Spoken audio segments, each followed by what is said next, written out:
ಯಾಕಪ್ಪ ಅಂದರೆ ಕೋಲಾರ ಜಿಲ್ಲೆ ದಲಿತರ ತವರೂರು, ರೇಷ್ಮೆ ತವರೂರು, ಚಿನ್ನದ ತವರೂರು,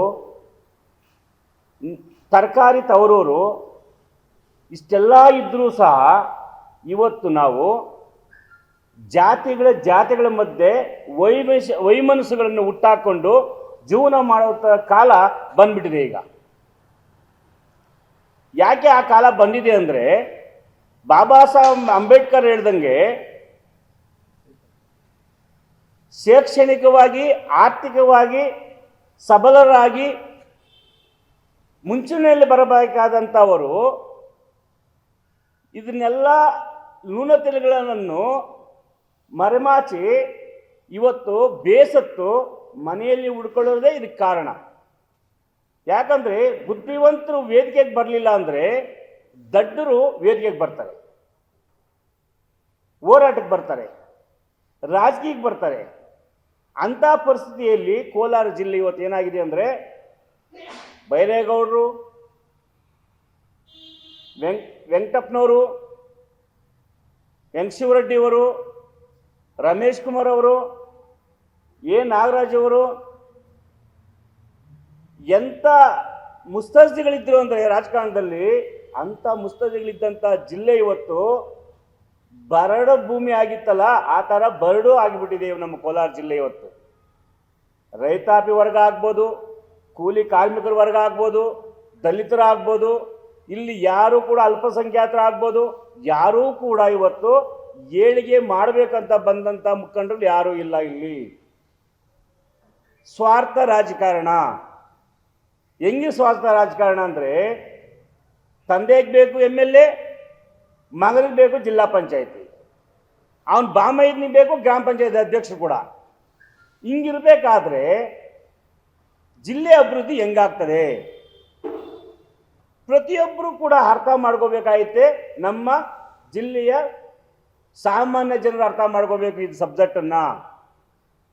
ನಾನು ಪ್ರತಿಯೊಬ್ಬ ಹೋರಾಟ ಮಾಡೋ ಸಮಯದಲ್ಲಿ ಕೂಡ ಹೇಳ್ತಾ ಇರ್ತೀನಿ, ಪ್ರೆಸ್ ಮೀಟ್ ಮಾಡೋ ಸಮಯದಲ್ಲಿ ಕೂಡ ಹೇಳ್ತಾ ಇರ್ತೀನಿ, ರೈತಾಪಿ ವರ್ಗವನ್ನು, ದಲಿತ ಸಮುದಾಯಗಳನ್ನು ಯಾಕೆ ಇವರು ತುಳ್ಕೊಂಡು ಇಟ್ಕೊಂಡಿದ್ದಾರೆ ಅಂದರೆ, ಯಾಮಾರಿಸಿ ಇಟ್ಕೊಂಡಿದ್ದಾರೆ ಅಂದರೆ, ವೋಟ್ ಬ್ಯಾಂಕ್ ಆಗಿ ಮಾಡ್ಕೊಂಡಿದ್ದಾರೆ ಅಂದರೆ, ಇವ್ರು ಯಾರೂ ಕೂಡ ಬುದ್ಧಿವಂತರಾಗಬಾರ್ದು, ಇವ್ರು ಯಾರೂ ಕೂಡ ಕೋಲಾರ ಬರಬಾರ್ದು. ಇವ್ರು ಯಾರು ಕೂಡ ಕೋಲಾರ ಬಂದರೆ ಪ್ರಶ್ನೆ ಮಾಡೋವಂತ ಆಗ್ತಾರೆ.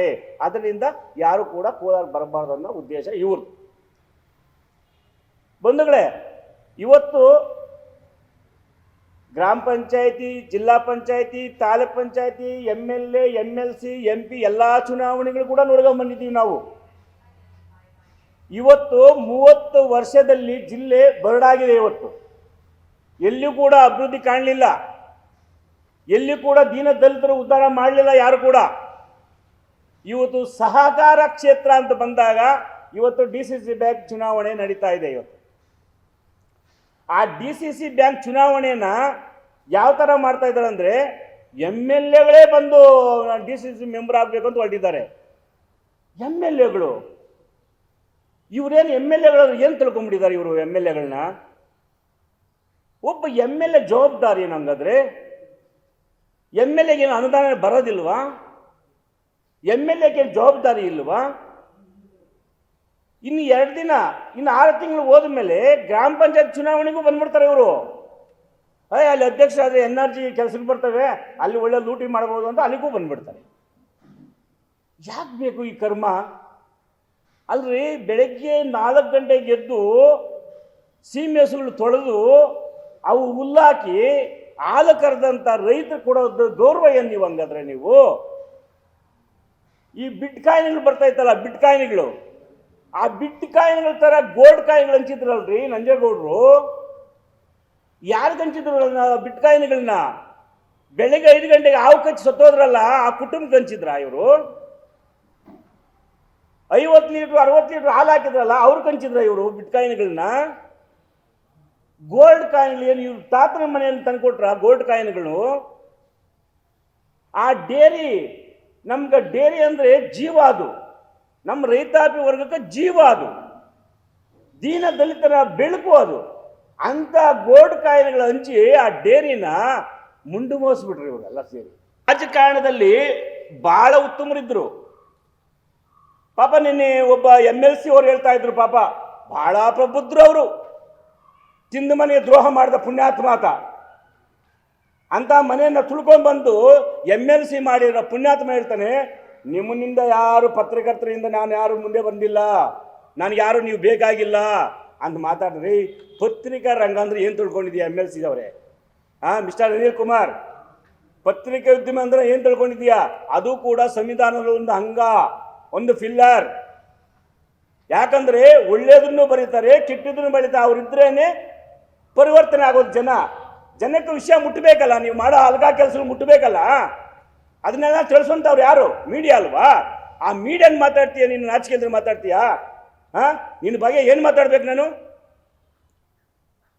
ನನಗೆ ಹಳ್ಳಿಗಳಲ್ಲಿ ಜನಗಳು ಯಾಮಾರಿಸ್ಬಿಟ್ರೆ ಸಾಕು, ನಮ್ಗೆ ಇವ್ರು ಯಾರು ಬೇಕಾಗಿಲ್ಲ ಅಂತ ಮಾತಾಡ್ತೀಯಪ್ಪ ಪುಣ್ಯಾತ್ಮ. ಇದಾ ನಿಂದು ಪ್ರಬುದ್ಧತೆ? ಇದು ನಂಜೇಗೌಡರು ಅಲ್ಲೆಲ್ಲೋ ಮಾತಾಡ್ತಾರೆ, ಯಾರೋ ಪಾಪ ಇದು ರೋಡ್ಗೆ ಜಲ್ಲಿ ಹಾಕ್ಬಿಟ್ರು ಅಂತ ಮಾತಾಡ್ತೀಯ? ಅಲ್ಲ ರೀ, 100 ಕೋಟಿ ಸಾಲ ತಗೊಂಬಂದು ಅಪೆಕ್ಸ್ ಬ್ಯಾಂಕಲ್ಲಿ 27 ಕೋಟಿ ಬಡ್ಡಿ ಕಟ್ಟಿದ್ಯಲ್ಲ ನೀನು ಡೇರಿಯಲ್ಲಿ. ನಾಚಿಕೆ ಆಗಲ್ಲ ನಿನಗೆ? MLA ನೀನು ನಾಚಿಕೆ ಆಗಬೇಕಲ್ಲ ನಂಜೇಗೌಡ್ರೆ? ನಂಜೇಗೌಡ ದ್ವೇಷ ಇಲ್ಲ ನನ್ನ ಹತ್ರ, ಭಾಳ ಆತ್ಮೀಯರು ನನ್ನ ನಂಜೇಗೌಡರು. ಆದರೆ ವಿಷಯ ಬಂದಾಗ, ಸಬ್ಜೆಕ್ಟ್ ಬಂದಾಗ ಏನು ಮಾತಾಡ್ತೀರಿ ನೀವು? ಯಾರೋ ಹಿಂಬಾಲಕರನ್ನು ಮಡ್ಕೊಳ್ಳೋದು, ವಿಡಿಯೋಗಳು ಮಾಡಿಸೋದು, ಹಿಂಬಾಲಕರನ್ನು ಮಡ್ಕೊಳ್ಳೋದು, ಚೂ ಬಿಡೋದು, ಇದೇನಾ ಕಲ್ತಿರೋದು MLAಗಳು? ಏನ್ರಿ ಸಂವಿಧಾನ ಅಂದ್ರೆ ಏನು? ಬಾಬಾ ಸಾಹೇಬ್ ಅಂಬೇಡ್ಕರ್ ಕೊಟ್ಟ ಸಂವಿಧಾನದಲ್ಲಿ ನೀವು ಇರಬೇಕಾದ್ರೆ ಯಾವ ಥರ ಮಾತಾಡಬೇಕು, ಯಾವ ಥರ ಅಭಿವೃದ್ಧಿ ಮಾಡಬೇಕು? ನೀನು ನಮ್ಮೂರಿನವನಲ್ಲ, ನೀನು ನಿಮ್ಮವನಲ್ಲ, ನೀನು ಬೆಂಗಳೂರಿನವನು, ನೀನು ಬೆಳಗಾಂನವನು ಅಂತ ಮಾತಾಡ್ತೀಯಲ್ಲ ರೀ. ನಿಮ್ಮ ರಾಷ್ಟ್ರೀಯ ನಾಯಕರಿಗೆ ಹೇಳ್ರಿ, ದಿಲ್ಲಿ ಬಿಟ್ಟು ಬರಬೇಡ್ರಿ ನಮ್ಗೆ ಕರ್ನಾಟಕಕ್ಕೆ ಅಂತ. 8 ಜನ ಬಂದು ನಿಂತಿಲ್ಲ ಇಲ್ಲಿ ಗೆಲ್ತಿದ್ರೆ MLAಗಳು, MP ಗಳಾಗಿ. ನಾಚಿಕೆ ಆಗಲ್ವ ನಿಮಗೆ?